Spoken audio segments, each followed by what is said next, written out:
We're here at UK Nats with Nick, who got top 32. Why don't you tell us about the event and take us through the list? So today I played Kashtira, Fire King, Snake Eyes. I suspect there'll be a lot more rogue at the event, a lot of tempi and stuff like that.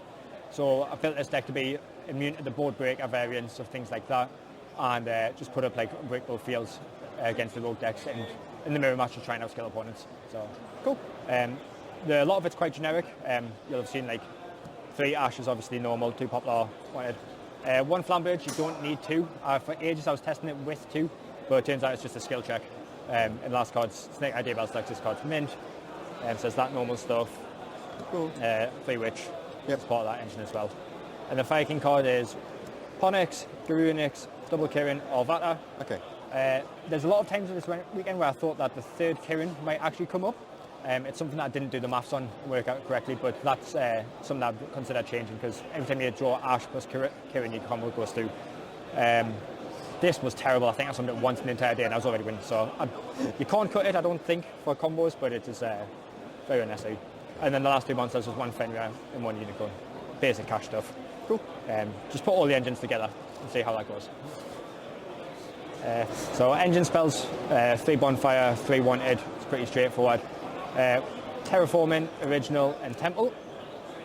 I played 1 for 1 just because there's a high monster count in this list with the 5 Fire King monsters, 2 Cash monsters, 1 for 1's pretty much always live. And there's so many times where you can just draw off Wanted and just keep playing if you're being trapped or whatever.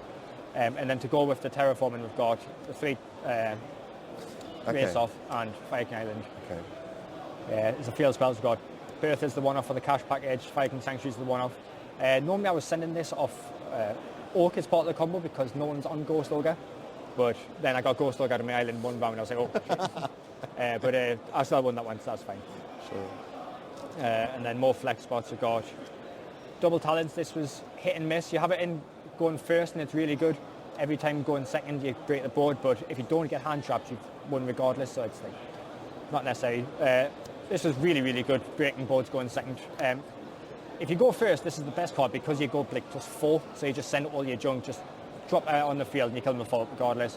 And then this was terrible. I was shotgunning it sometimes to start the tournament. I realised that it's better to just hold it for your turn and use it as an extra breaker, but sometimes you've got a hand which if they're full combo you just won't regardless, so I had to like top 64, I had to imperm mistake Ash and hope that I got us there, and he goes Bonfire. I popped on sort of licking his lips, so I was like, I'm toast, yeah. But I got a lucky top deck in that one, so Nice. That was the main deck.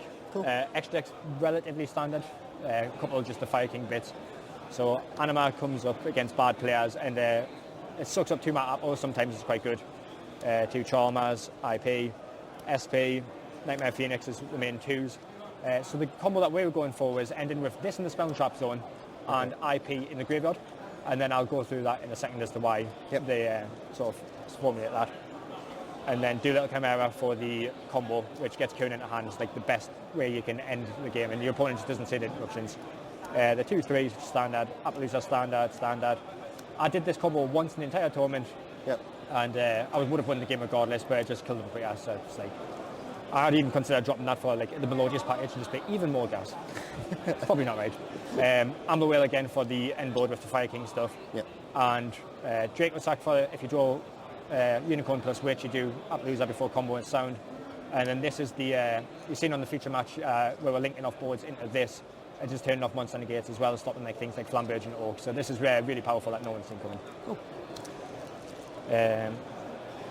Side deck, anti-spells at 1 if they're draw, then fair enough. So just that double lightning storm for the mirror match because they're playing side and skill drain. Metal Tronus cross out, they have to just chain cross out and hit like Ash or whatever. So this was okay.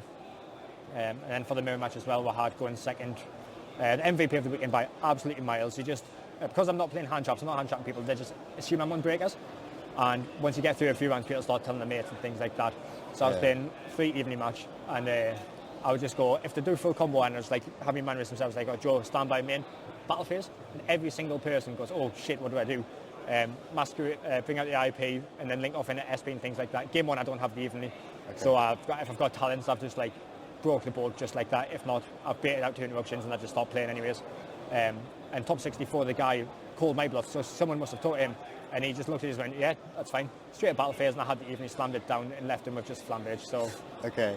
he wasn't happy about that, but it happens. And then 10 pie and just generic like random stuff. It's okay against voiceless voice and other things like that. Branded, if they establish like the board, you just draw phase, you do this as the very first action, and it flips down Cartesias or might flip down a Sanctifier and it stops you getting puppet locked. So I was quite concerned about that. I played one Brandon in the tournament and he wasn't playing the puppet, so it was pretty unnecessary. Ash as well, I started playing this towards the later rounds because people knew I wasn't on hand traps, so I left the impims and the ashes in, and then I would just ash them in a weird spot if I drew it. Because they weren't playing Talons game 2 and 3, so that worked out. You like rarely got punished, and it would make the boards much weaker. Stop you getting flambage, and then the last 3 side cards for going first is just. Yeah, of course. Cool. What sort of stuff would you side out from the main?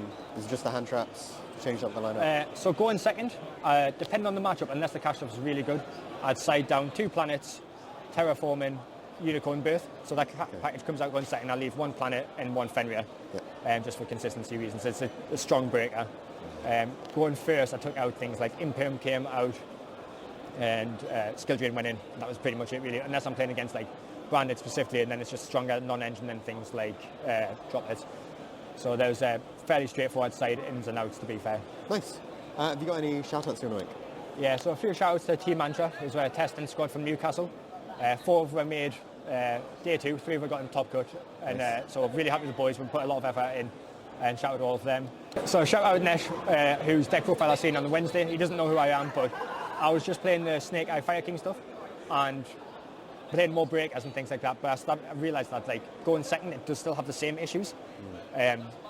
Going first, it gets even better that way. So I thought on the Thursday, I'll give it a try at locals, and I played just against me mate on Branded, and I thought this stuff is actually ridiculous. So he's got the goo, and the Kieran player to add back to hand is like, it's better than any of the other inboards I've seen, and I was trying to cook up some stupid stuff, but that was unbeatable. Shout out to Ryan specifically. We did like Saturday testing for like 6 weeks in a row, and we played different lists, but we worked out with each other like every sort of in and out of lines and things like that, so that's really important. And shout out to Luke Delaney, who also got top 64. He brought us down on the weekend, so last minute, so big shout out to him as well. Cool. Well, congrats on the finish, and thanks very much for the profile.